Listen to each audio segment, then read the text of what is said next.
Appreciate y'all for logging on. I wish I would go ahead and share the link. Go ahead and share the link. Share the link. Share the link. Share the link. This is Rich live. I'm broadcasting from the ATL area. Get my chat room. Say what's up to me. How you doing, Aisha? How you doing? Everybody else that's checked in. Appreciate you guys for logging in.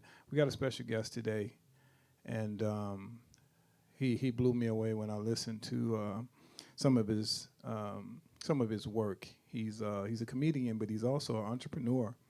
He he's blind from my understanding. Now I'll let him explain his status of his vision. But I just want to thank him for coming onto the show. Before I put him on the screen, I just want to say hello and acknowledge everybody. As you know, Talk Tuesday with Rich, we bring so many wonderful people on the show. And trying to look for Mr. Dow. There you go. Yeah, we bring so many wonderful people to the show. Today's a special show for me because we have someone that has traveled the circuit of being a comedian, and he's been on some big stages. And he took time out of his busy schedule to come and be with us and share some information with us about what he does. And let me bring him to the screen.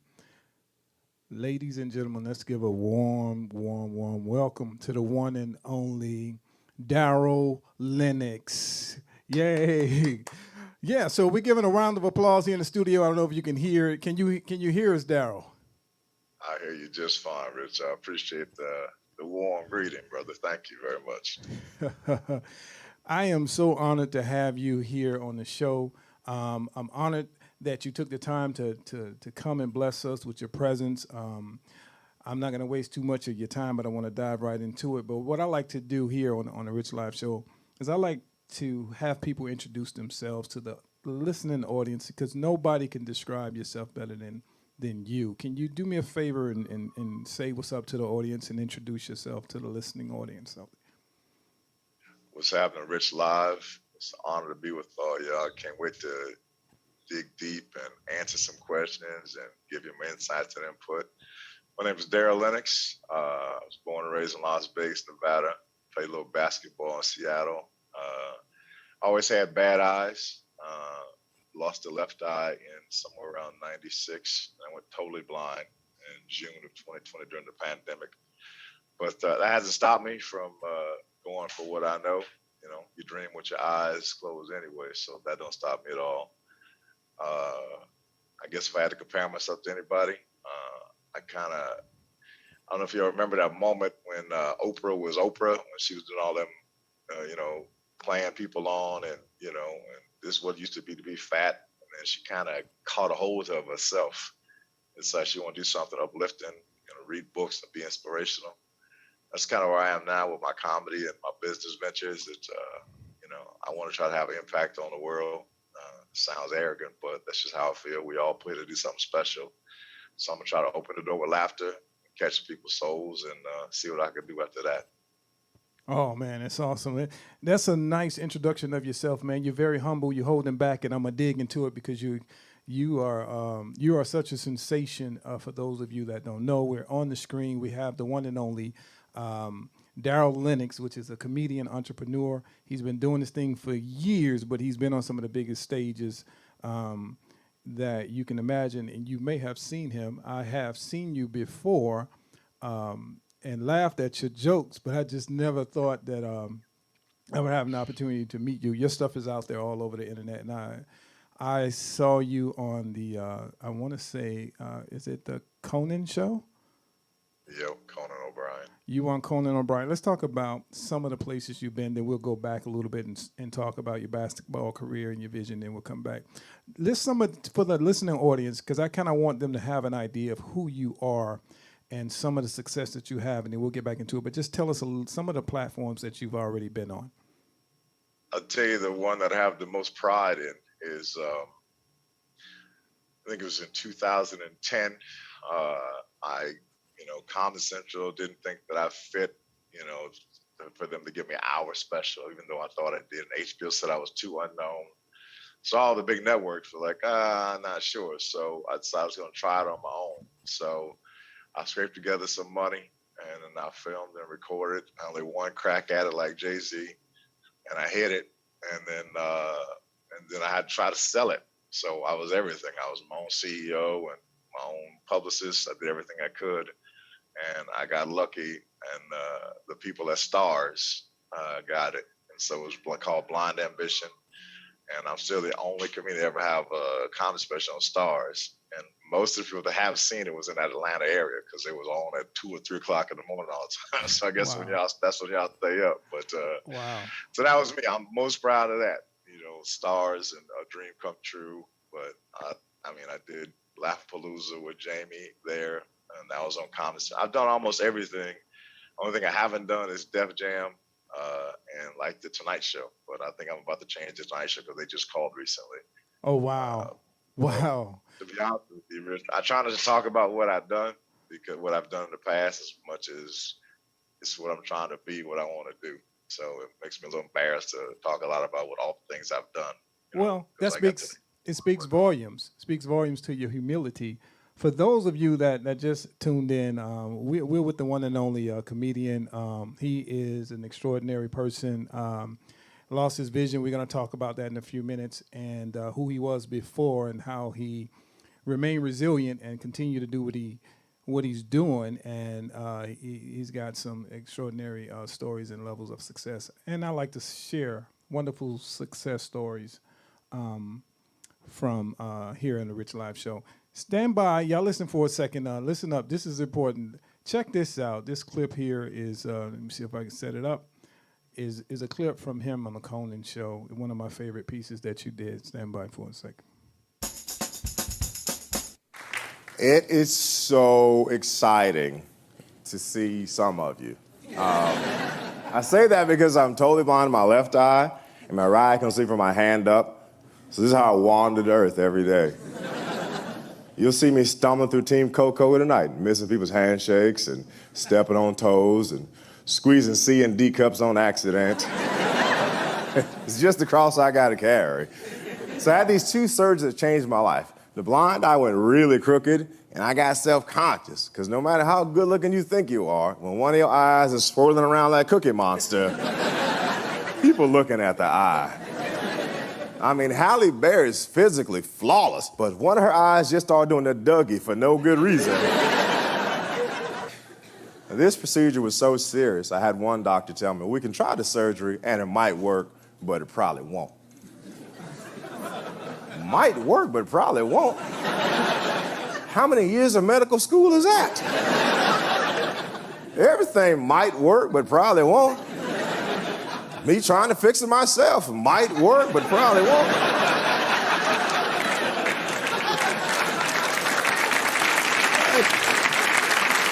I mean, who would do anything with those kind of options? You can try to make a sudden move to your pocket in front of the police, and it might work, but probably won't. You can try to get a big black woman to celebrate quietly on The Price is Right, and guess what?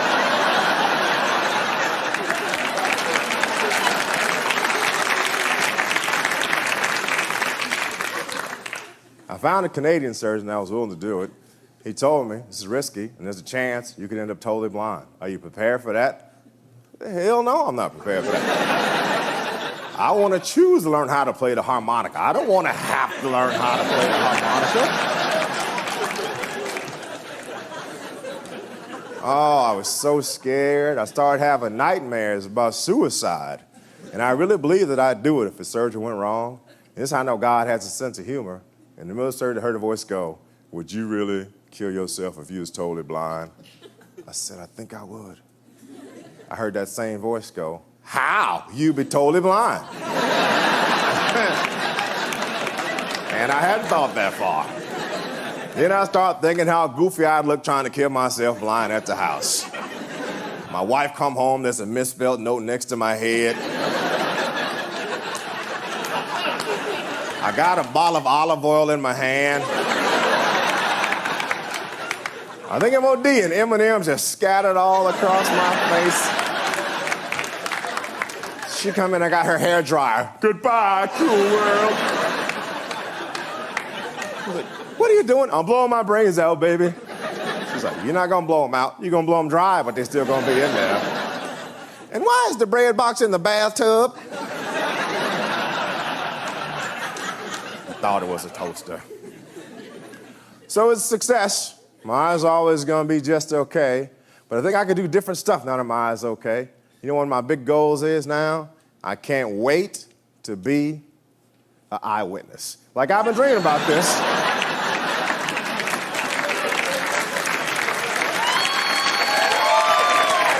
Thank you very much.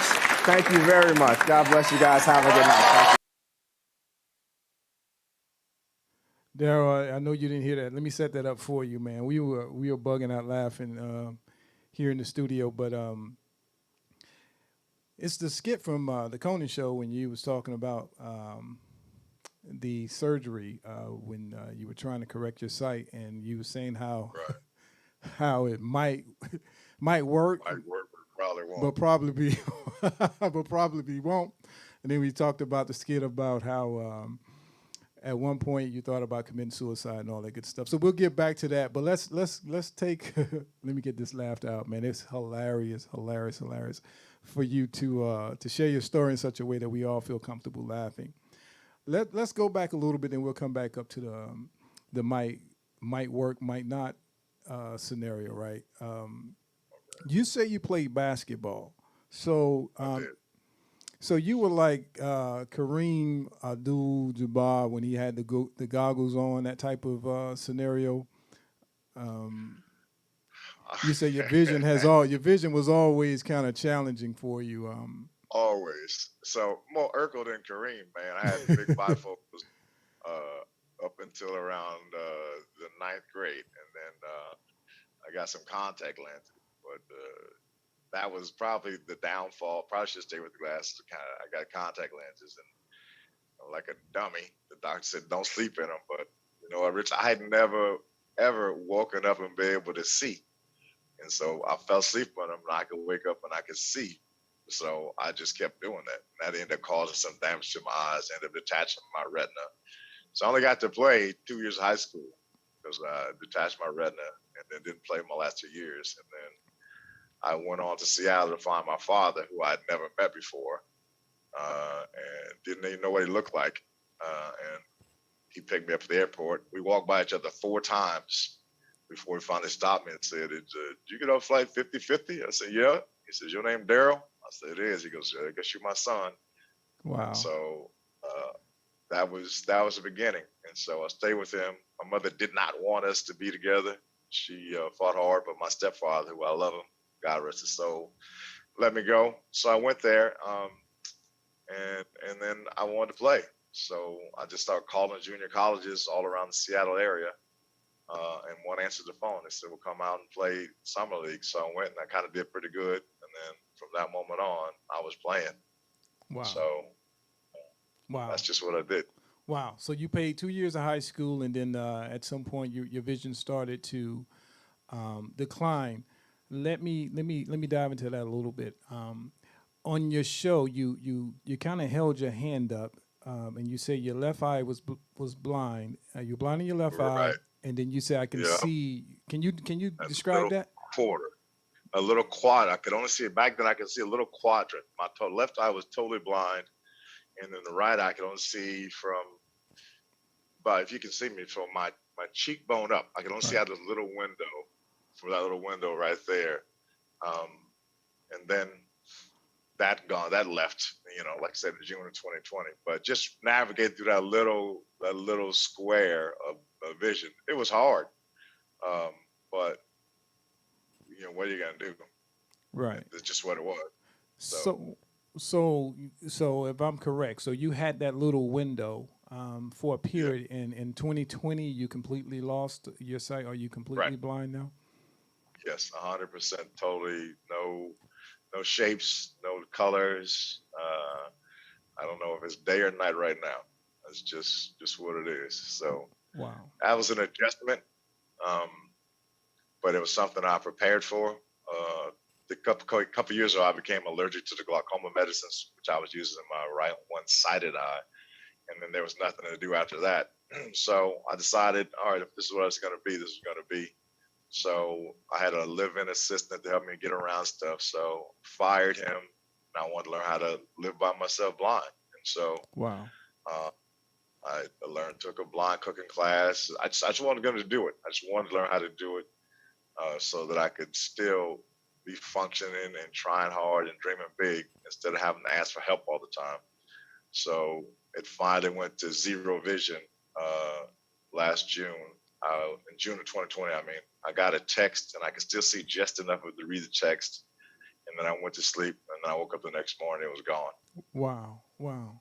Let's dive into that a little bit because there's a funny piece that you talk about when you what led you to thinking about taking your life. So at that particular moment, was that the moment when you said, okay, you was that the moment that they were going to do the surgery to try to correct it, and, and the voice said to you when you said you were going to take your life, was that the moment when you lost your sight? No, the moment that happened was the surgery was coming up in 2008, and I'm a vain dude. And so the left eye, which I talked about on the show, was just crooked, and I'm self conscious of it. And the people at the David Letterman show asked me to come on, and I just didn't want to get in front of national odds like that with old wobbly eye. So I went, I went and had it correctly straightened up a little bit, and then they said you need to get surgery on this other eye. So then they said the warning is because it's your only eye, it's a chance you might go blind, and that made me afraid to be totally blind and relying on everybody to do anything. And I thought I can't live like that. And my stepfather, who I just mentioned a little while ago, had passed that same year, and he looked so peaceful in the casket. So I had the thought, well, if that's that all this ends up as looking that's peaceful in the casket, I'd rather not struggle and be blind. I'd rather just be peaceful in the casket, which is a very immature and silly thought now, but that's what I felt at the time, and that's what came out of the comedy. Wow, that's pretty. You said something earlier. If I can go back, you said something about you don't need to see to dream. That Right. that was pretty deep. We kind of scaved over that. Let's talk about that. The perspective that you brought to not being able to see and tying that into dreams. Let's talk about that a little bit. What was your thoughts when you came to that conclusion? The best way I can describe it is we've all, had a dream or a nightmare, and then if it's a good dream, you ever wake up and be mad, like, oh, you trying to go back to that dream, Right. or the nightmare, you're like, woof, I'm glad I get out of that. But when you open your eyes, there's no difference. You can't see anything anyway. So when I'm sleeping, the pictures are playing, the dreams are still happening, and then when I open my eyes, there's no difference except the picture's gone. So now I have to, kind of construct my own dreams. And so I still want to become a great comedian. I still want to become, a great businessman. I still want to become a philanthropist. I still want to do those things. And so just because my eyes is open, I still can't see doesn't mean I'm still not chasing those dreams. Wow. And so that's basically the gist of it. Wow. That is amazing. I hope y'all getting that. For y'all in the chat room, go ahead and start asking questions because Daryl's definitely transparent and open. He'll share with you whatever information that you'd like to know about his journey. What an amazing journey so far! What I'm hearing is just really inspiring. Um, you're outside of being funny, man. You're really motivating and you are an inspiration with your story. And I appreciate you allowing us to use your talent to kind of to learn from it and to grow from it because you didn't use any excuses. You continue to do what you do, but you do it so well. It's amazing, and you make it look so easy. Um, Tell us about what are your plans moving forward in the future? Are you still doing stand up? I still am doing stand up. My latest album, Super Bloom, uh, really turned into something. People seem to be listening to it a lot, and I think it's so much that we might be at number one comedy album right now. But obviously, I have to take everybody's word for everything they tell me. But Congratulations. my greatest passion is I started a company called Ellison Rains Enterprises, which named after Ralph Ellison, the great author of The Invisible Man, and Claude Rains, an English actor who starred in a movie called The Invisible Man. They had no relation at all. So I used the line of Ralph Ellison, Claude Rains, Ellison Rains, because nobody's going to see this coming, what I'm about to do. And so that was the log line of my company. But I grew up in the comedy clubs. And that's where the best comedians in the world have always started in the comedy clubs. Comedians still drop into comedy clubs, but they're just so raggedy now. There's Mm. very few good comedy clubs. So I decided during this whole pandemic and everything, there's an opportunity to start acquiring some of these clubs and trying to do them right and do what you have, Rich, with the podcast center set up in the clubs. And we've got a recording, comedy record label. So basically, you turn these comedy clubs into content capturing centers because in the daytime, they're just sitting there Wow. until showtime. And so, who says that we have to stop laughing? We can't laugh in the daytime. So that's been my whole purpose is raising funds. We've got a chain in Canada that has 15 clubs. Yuck Yucks, we're doing that. This is going to be our first club here in St. Pete Beach, Coconuts. And then we've got another Anchorage possibility coming. So it drives me more than anything to give back to the comedians, A. B, when people are more willing to come outside the house, they can laugh and be treated well. Everything don't have to be wings and nachos. And then there's other ways for artists to, you know, expand their revenue streams. And all these clubs are just sitting there. And so it drives me. It drives me a lot, man. It really, it's just not too different than Tyler Perry's thing, you know? And so, Wow. yeah, it's the fire in my belly right now. Wow. I mean that is a serious goal and vision, but that's something that's unique that probably haven't I've never heard of that before. So that's more than likely going to be very successful because it's not being done. It seems like it. We've got a lot of meetings with, you know, a lot of private equity people and everything, and everybody's excited about it. But again, you know, what it's like, you know, being a black CEO, you know, there's some hoops that, you know, that are supposed to be not there, but they really are. And so, you know, it requires a lot of nuance and finagling things. But it's a process. But again, I'm nothing stopping me. It's not going to stop me. It's inevitable. Well, keep going, brother, because we're going to support you for you that and we'll drop some more information. But the album that's is it out or is it coming out? It's out now, right? It's It released on December 17th. It's out now. okay. So check out the album. It is hilarious. I've heard it for myself. Thanks for sharing that with me, brother. It is amazing. It is Super Bloom, Darryl Lenox, and it is really funny. You heard a snippet of it.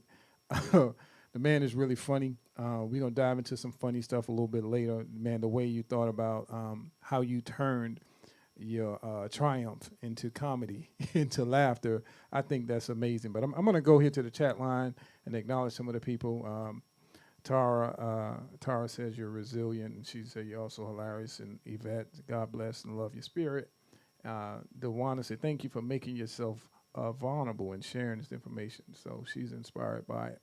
And then Evelyn says, you're a living witness, and what an honor to hear your story.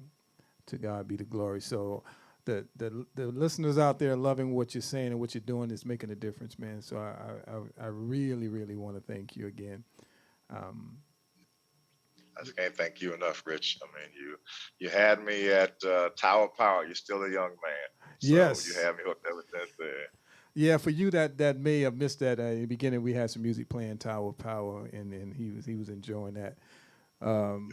We're gonna dive into some funny stuff, man, because you told a little bit of the story of your life and how impactful it's been for you, and you've turned some of your bad situations into comedy, and that in itself is not only is it unique, that's a gift to be able to laugh uh, at your situation and circumstances, as bad as they may have been for you and life changing. We were all cracking up when I played the the Conan show bit. It was hilarious. Let's talk about when. Matter of fact, I'll give you a few minutes if you want to share something with us. Uh, have at it, man. Have at it. I like the part when you talked about when you thought about taking your life and you talked about the M and M's and give us a little some of that. One of the follow-ups to all of that was so everything I do is too aggressive, and so I took this blind cooking class. So I thought, all right, I think I could do this. It, my mama taught me how to do almost stuff anyway. So I said, all right. So then I had an assistant who said, hey, have you had the select fresh things, whatever it is, they deliver the food. I said, all right. So she had brought a chicken breast over there and a pork chop. I just don't, my stomach just don't digest pork chops. I said, well, let me do that later. So I heat up the grease. I got a Google Home Assistant. So okay, set the timer for this. So then that's all right. So I made the chicken breast. All right, and then like a fool, I reheated the already hot grease through the pork chop, and so I took the pork chop out of there, and then I put the pork chop in there, and that's when I found I had a little bit of visual left because I saw that flame, man. That thing exploded. Wow. Uh, so, so then I had to figure out maybe I left a towel on the gas range or whatever. So I had to stick my hand up in the flame to see if I'm feeling fast. So now I'm on fire like Richard Pryor, and I'm No. trying to, yeah, I'm literally on fire. So I'm like, man, so I'm beating the flames off, but then again, can't see nothing but the flame. So now I'm like, man. So I'm like, man, because I'm frustrated, and it was just dumb. But long story short, man, I was so mad, so stubborn that only burnt half the pork chop. So I decided to flip it over, turn it back and flip it over, and it caught on fire again. So I burnt the same arm. I burnt the same arm twice. Burnt it all to hell, man. And I was so mad. My arm just bubbled up immediately. The whole arm from wrist to just bubbled up, just popping and everything. So I'm mad. I'm like, I ain't losing no pork chop. So I ate it too. I ate it. I said, what? So you ate the burned Damn pork chop. straight. I did. I burnt it. I ate it too. I said, man, what kind of food? Now you know how the news would have spun that too. Another black man dies at the hand of pork in this country. Wow. So I said, man, what a fool.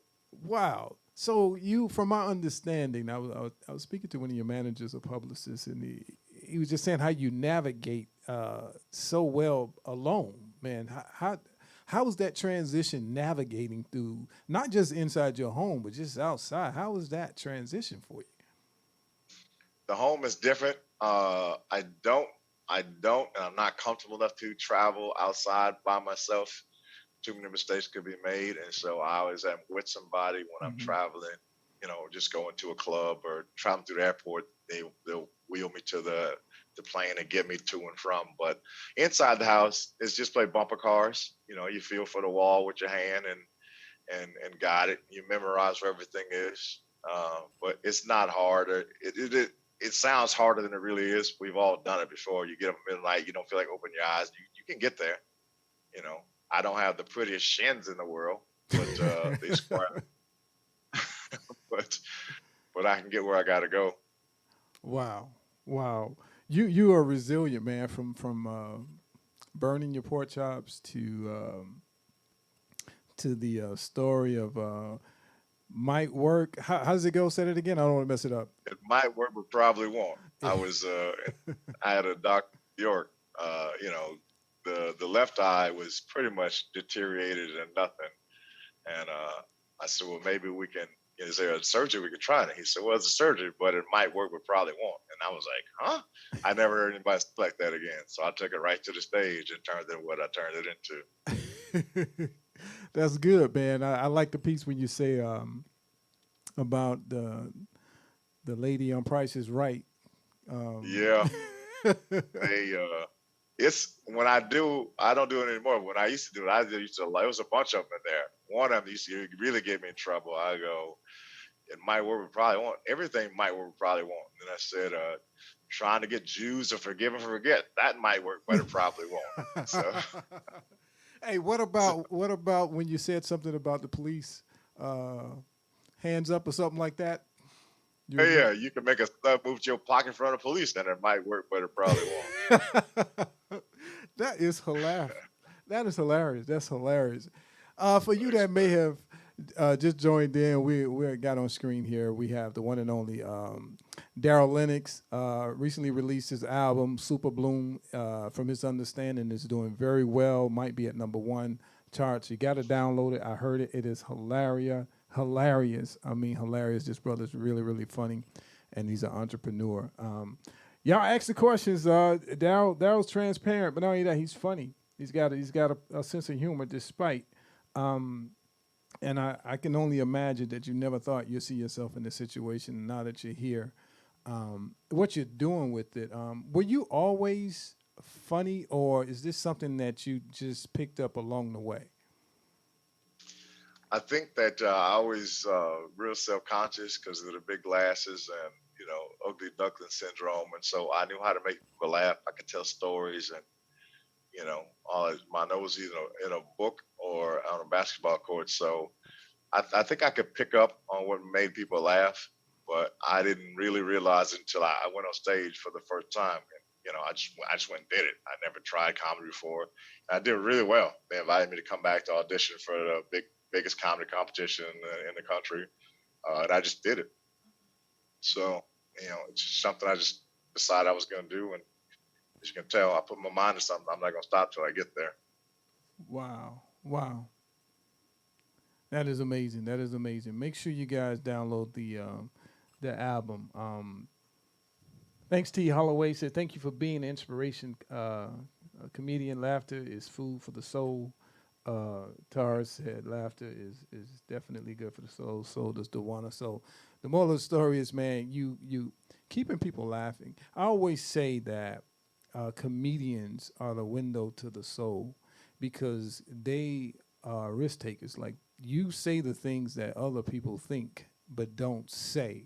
So to hear you say it is extra funny because somebody probably already thought about it, but Right. didn't put it in that form uh, and rap it the way that you rap it. So kudos to you for doing a wonderful job with that, man. Thank you. Yeah. So I think one of the things, if you don't mind, no, go is ahead. um, with this thing of not being able to see, uh, being able to let go of being self-conscious has been one of the greatest gifts, and I think that's a real thing in our community, and not just in the Black community, but in the human community. Is that because you're self-conscious, you're very aware of what people think about you or the image you're trying to project. But if you imagine that you can't see, nobody can see you, all you have is energy, then all you can be is be truthful. All you can be is be honest. And that to me seems to be just an incredible understanding of how God believes we're supposed to be, not to get into religious tips, but it's not about how you're perceived. It's just not. And what you're self-conscious about yourself is nowhere near as important if you can't see it anymore. Like you can't see what you can. If you ever look in the mirror, and you can't see yourself. Imagine what you are. You just energy. You decide to make the energy positive and negative, but it's not a visual world anymore. I don't believe that. Wow, wow. So that's pretty deep, man. We gotta talk about that a little bit because what you said was very prophetic. Like in a sense of you're no longer self conscious. Like you're not really concerned about what people think about how you look or the superficial things that we do with our eyes. We worship things that we see, and not being able to see anymore takes away the self consciousness. I think that's very very deep what you just said. That's very deep. So Well, so, that's what it is. so did that happen once you lost your vision entirely? Was that automatic, or was it a choice that you made? I didn't really didn't understand it until I was here in St. Pete on the beach, and I came in from the comedy club, and we're gonna walk to the bar, and I sat down, and I bumped the guy on accident. So I put my hand out and touched the show. Said, "Hey, listen, I apologize. I'm blind, and if I bump you, it's not intentional." And he was real stiff. Don't worry about it. And I said, oh, okay. So the bartender come over and I said, let me get, a drink. I actually cannot buy this dude next to me a drink because I made him uncomfortable because I bumped. He goes, no. So he was real rigid. And I could feel his energy was just kind of real funky. And so some people came up to say hi to me or recognize me now. So I'm saying hi to everybody. And after about 20 minutes, he goes, so you really can't see at all? I go, no. He goes, what's that like? And I said, well, I have to trust everybody. I have to trust everything and everybody in the world. Somebody comes and hits me in the face, I have to expect that that's part of this process today. And he goes, I'd never let that happen. So you're just looking at me crazy, I could tell. And then he goes, I can't live like that. I go, why? He goes, because I'm a cop. And I said, wow. So you wake up every morning and trust nothing? He goes, yeah. I go, you look for wrong every day? He goes, yeah. Wow. And I said, man, I couldn't live like that. So he said, this is an amazing conversation with him. So it's a great conversation. And that's when I realized that because I'm a black dude and he was a white cop from South Carolina, he immediately flinched because he was ready for some stuff to pop off.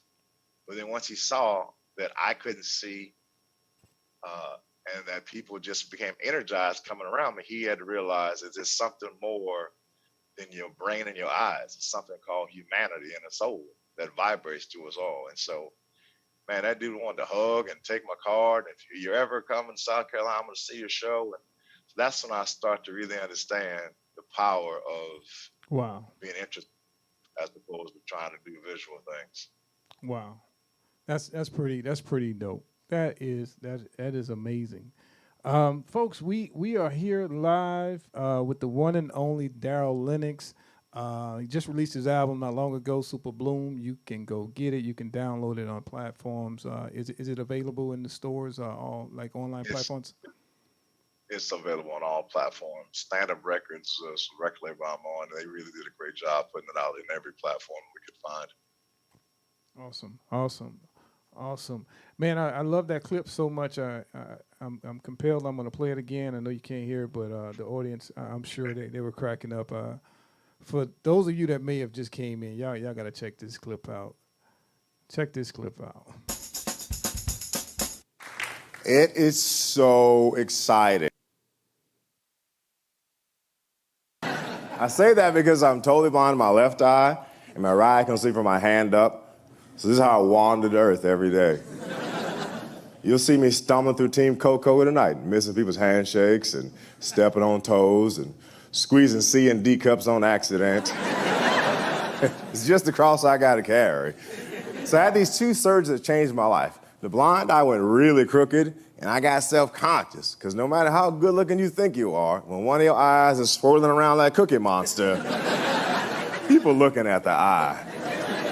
I mean, Halle Berry is physically flawless, but one of her eyes just started doing the Dougie for no good reason. This procedure was so serious, I had one doctor tell me, we can try the surgery and it might work, but it probably won't. Might work, but probably won't. How many years of medical school is that? Everything might work, but probably won't. Me trying to fix it myself might work, but probably won't.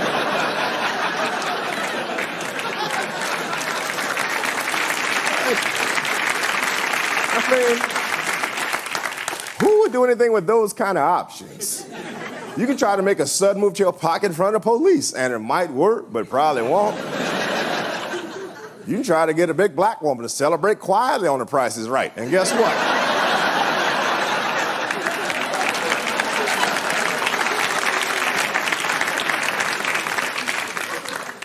I found a Canadian surgeon that was willing to do it. He told me, this is risky, and there's a chance you could end up totally blind. Are you prepared for that? Hell no, I'm not prepared for that.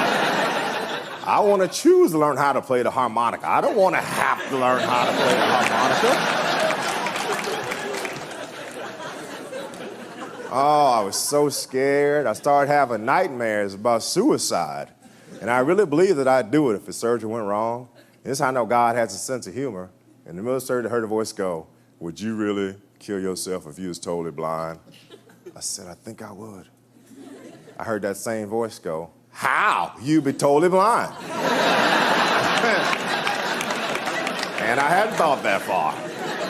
Then I start thinking how goofy I'd look trying to kill myself lying at the house. My wife come home, there's a misspelled note next to my head. I got a bottle of olive oil in my hand.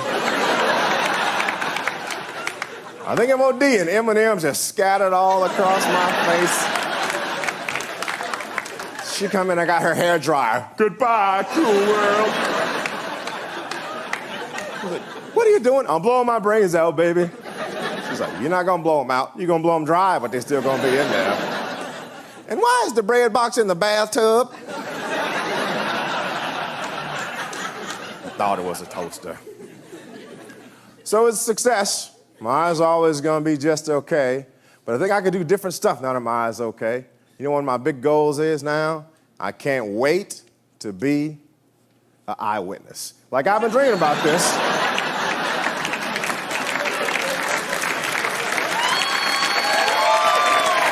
Thank you very much.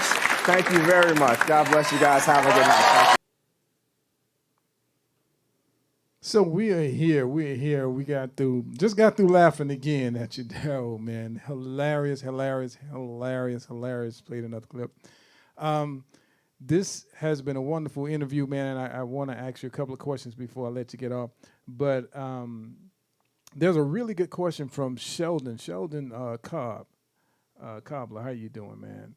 The question is for you, Darryl, is what does the world sound like to you? What energies do you feel? It's a pretty deep one. It sounds crazy right now. I'm actually going to talk about this one as I'm putting together this show set for tonight's show, but it sounds crazy. It sounds, you know, it don't make sense that people think that you can drink bleach and get better, and it don't make sense that people actually are thinking this stuff, and it sounds crazy. It sounds fearful, and it sounds angry, and it sounds like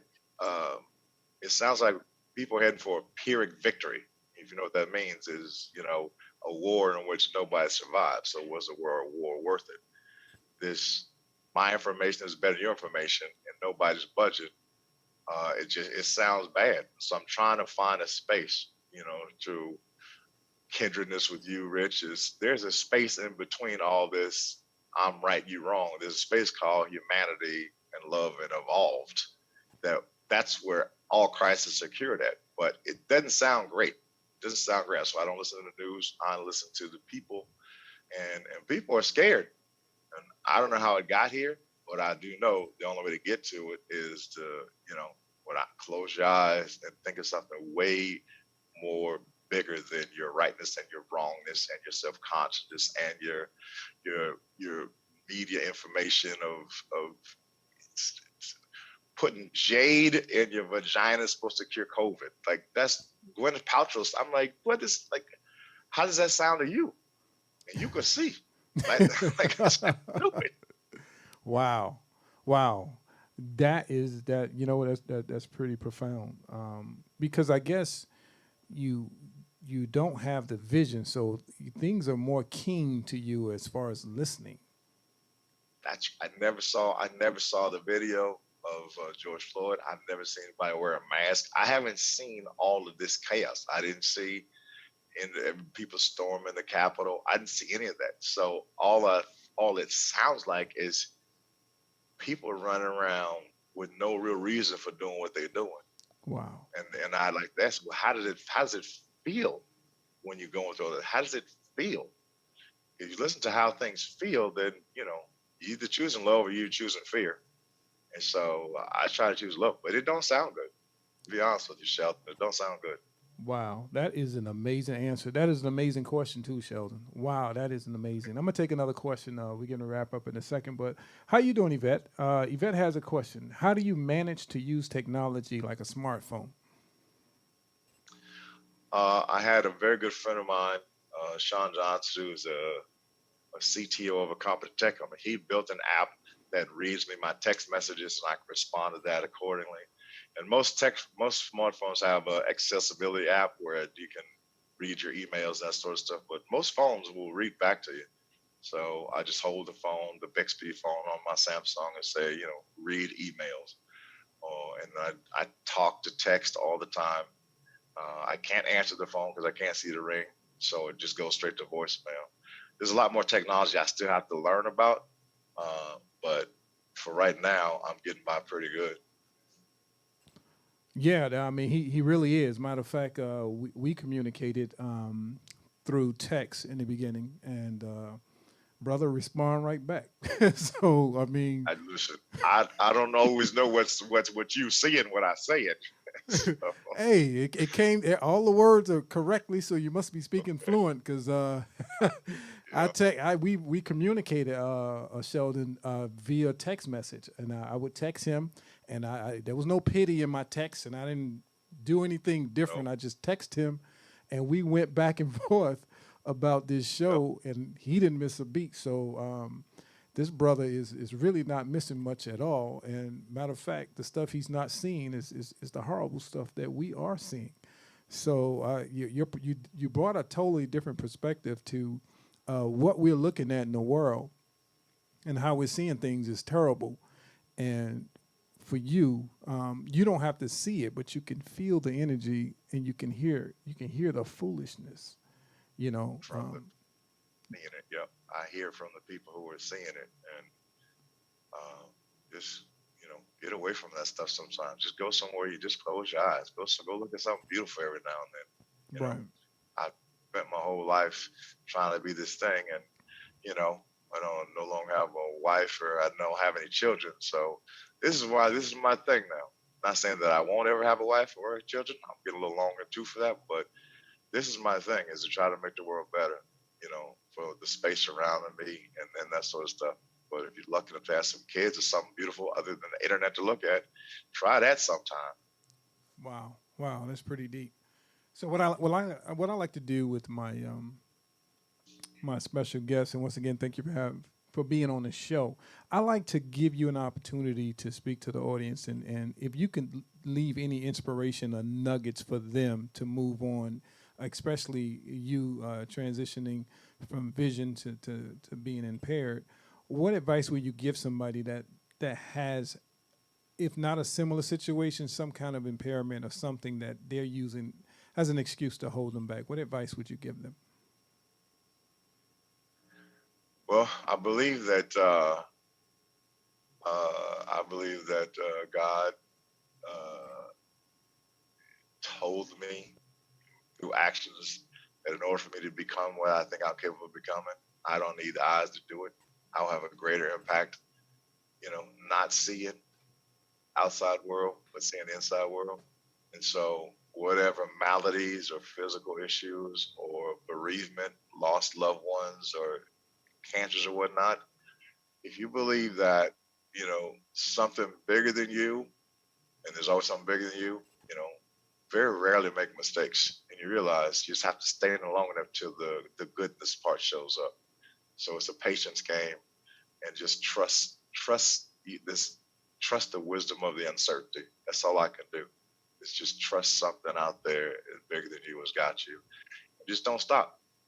You just don't stop. Wow, that is an amazing nugget spoken from someone that has been through some traumatic experiences, have lost his vision after being a basketball player, and took himself to some of the biggest stages in the country. Like, was it the Conan show?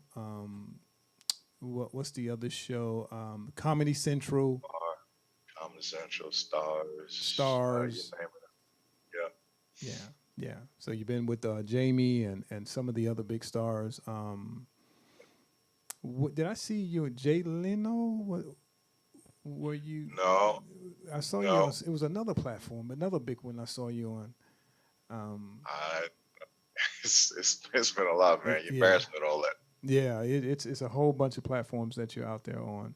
Follow this brother. If you haven't Googled him, just put in his name, Darryl Lenox, and put comedian Darryl Lenox, and if you feel like laughing.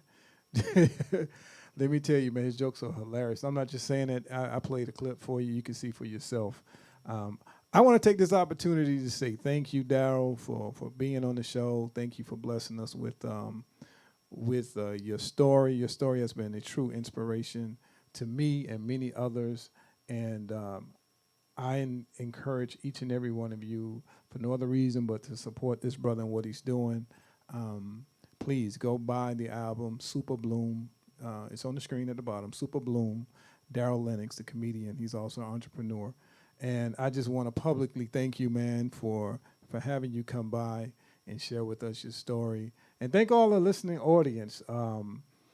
I appreciate you guys logging on. Hopefully, you got these nuggets. This man's been dropping nothing but knowledge and nuggets, and he's speaking from a place that's core. Like he said, he hasn't seen mask. He hasn't seen what the pandemic has done. He didn't see people go into the Capitol, storm into the Capitol. He didn't see all of that, but he's connecting through other resources that he has, his intuition, his energy, his ability to have a keen sense now. So you are an amazing brother, sharp brother. I know you can't see, but I'm putting your picture up there. A handsome brother too, good looking brother, right? So yeah, I got the picture with you got your glass. This is probably before you went 100%. Yeah. Yeah, so I got it on the screen, ladies. Check him out. Follow him. His information you can go to. Tell us your website information so we can go and check you out. Website is darryllennox.com. And I'm on all the platforms with it's somebody gonna be writing it for me. It's not gonna be me. Right. The Spotify, the Instagrams and the Facebooks and the Twitters, all that stuff. I'm out there some sort of way. My business website is called ellisonreigns.com. But yeah, I really want to thank you, Rich, to come in and not expecting anything and to just grab your energy of being so, thoughtful. I do some of these interviews and, people just ask the same questions, but you really made me dig deep and I really appreciate it. Veronica was very helpful. I think she got a crush on my manager. You need to work that out, though. I can. Yeah, she's in the studio. She's back here laughing. She acting like she's shy, but I think Yeah, she do, man. We can make that happen. I appreciate it, man. So I want to thank both of y'all, and I thank all your listeners, Sheldon, Yvette, Tara. I think the Dawsons actually asked a question too, so thank you for all for even listening and asking questions. I appreciate it. Wow. Let me ask you a question before I let you go. You did a better job at remembering all these names. I have to literally go back and read. Is that something that got sharper when you lost your vision? Because I'm horrible with remembering names like that. I've always had a pretty good memory, but now it's just the extra muscle I have to exercise. I have to remember people's names, and I remember everybody's birthdays. I just try to remember everybody I can so that I can still stay connected, because there's no eye contact. There's no looking at me crazy or me judging them. So I try to make as best intimate connections as I can so I remember as much as I can. Wow. Wow. Once again, I want to thank you. All the people in the chat room were blowing us up. T. Holloway, thank you. Yvette, thank you. Dewana. Dewana's definitely, she's going to purchase the album.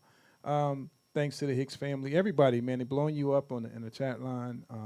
They're definitely going to support you. Please Google my man. He's all over the place.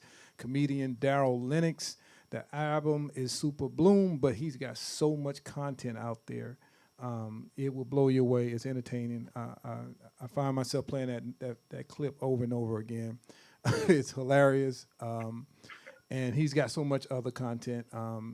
You did some stuff in Canada. I checked out. It was pretty cool. Um, so you traveled not just in the United States. You've been outside the country as well. So congratulations to you. I want to wish you well in your next venture and what you're doing with the daytime comedy and the podcasting. If there's anything we could do here on the Rich Live Show and the MSC Network, let us know. We would love to have you on. If you know anybody else in your circle that needs a plug, please bring them on, man. And you are such a humble guy, and we appreciate you, man. We love you. Keep doing what you do, and God bless. Thank you. I feel the same about y'all. Let's talk soon. You got it. Take care. Have a good night, brother. All right, bye now.